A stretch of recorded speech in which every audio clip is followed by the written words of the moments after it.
Paalala, huwag po tayo gumawa ng masama sa kapwa, manglait, perhisyo sa ibang tao, mapanglait na sobra-sobra, at huwag tayo gumawa ng masama sa kaalaman ng mga espiritual.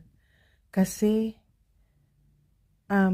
kung ngayon magwawagi kayo, pero hindi magtatagal, masusuplong din ang ginagawa nyong panglait at sa pagdarasal nyo sa masamang ehemplo, sa demonyo, sa diablo. Huwag nyo pong gagawin yun. Ito ay babala.